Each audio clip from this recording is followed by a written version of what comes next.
This is Dominic. Dominic works at a 5-star restaurant called the Pixel Palace. There, some of video games' most popular characters come in to have a drink. Sometimes they share stories and even secrets, for as we all know, what the bartender hears is confidential, isn't it?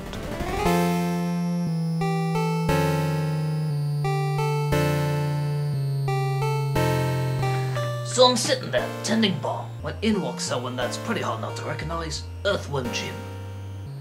Strange thing about it is that he wasn't quite looking himself, which for someone that looks like Earthworm Jim is really something.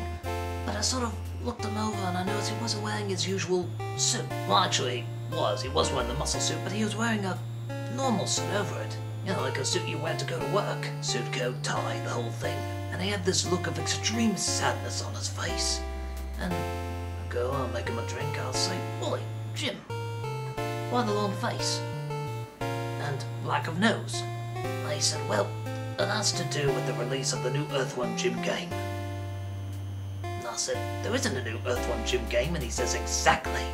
I was a big hit in the 90s, he said. The most original thing out there. Nobody made a game like me. There wasn't even a character like me. They even made a sequel, Earthworm Jim 2, just as big as the first one." And I said, "Oh yeah, I remember that. Everything was so strange and surreal and out there. It was so much fun. So what happened?" And he said, "I'll tell you what happened. Nintendo 64 happened." And I said, "Well, what do you mean? A lot of good games came out on Nintendo 64, like the Mario Kart games. GoldenEye was wonderful." And he said, "Yeah, but they gave me, the treatment." And I said, "What's the treatment?" He looked at me and he said, "You know the treatment, the 64 treatment." And I said, "Oh no, you mean?" And he said, "Yeah, 3D platforming. So many games were destroyed by that format. They took away the creativity and ingenious game design and threw it away for giant walls that had no detail on them. And moving blocks that you have to try 1,000,000 times to jump on top of before you can actually land on it. And looking at the back of your main character's head for hours and hours."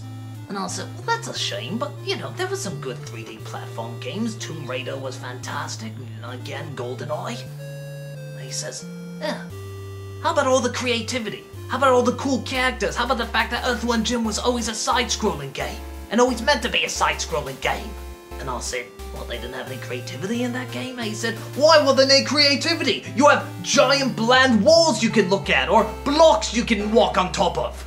And I said, "Well, that sounds strange, like they didn't try to put in any creative characters." And he said, "Oh, they did. They just failed horribly. And all sorts of brilliant ideas, like the 4-legged cat. That was a jaw-dropper. Or how about the woman with the extra finger? That really got them selling off the aisles." And I said, "Well, okay, that's a shame about the characters, but then again, Earthworm Jim had such great settings." And I said, "Oh yeah, they had a lot of great ones for the 64 game too. Like the Red Room, the Green Room, and the Red and Green Room." And I said, "Jeesh, that's tough, but it was the 64 at the time. Everyone was excited for those 3D worlds and what you could do with them. I mean, at least the graphics were better." And I said, "Oh yeah, I'll tell you, the 2D animation in my game looks so piss poor compared to what the 64 was doing. I mean, who needs hand-drawn creativity when everybody can look like goddamn C-3PO? It was a total disaster. Nobody liked it. After that, the TV show was cancelled, nobody was reading the comics. It was just a total explosion." And I said, well, that's terrible. What'd you do with yourself?" And he says, "Well, I turned to crack." And I said, "You turned to crack? You mean like the drug?" And he said, "No, a crack on the sidewalk. I'm an earthworm, remember? I can crawl into anything. I just snuck in there and I waited until the dirt would consume me." And I said, "You're an earthworm, how can the dirt consume you?" And he said, "Yeah, that's what drew my attention too. So I decided if you can't beat the establishment, you might as well join them. So I went where any lonely worm with no self-esteem would go. Marketing for presidential campaigns." And I said, "Really, which one?" He says, "Does it matter?" And I said, "I guess not."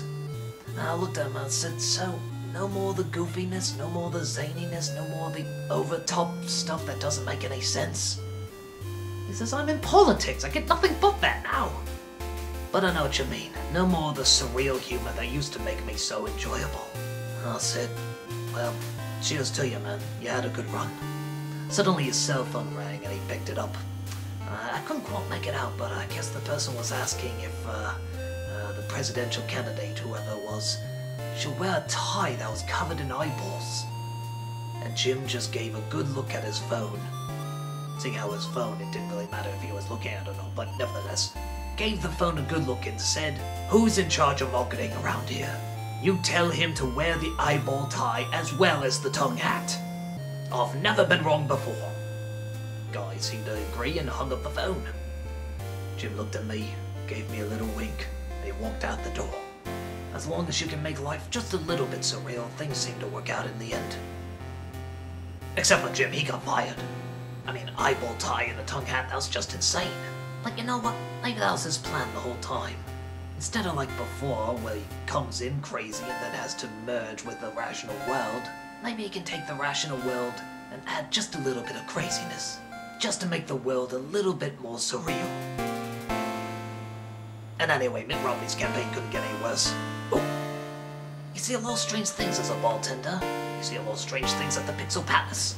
So, I'll see a lot of strange things as a bartender at the Pixel Palace.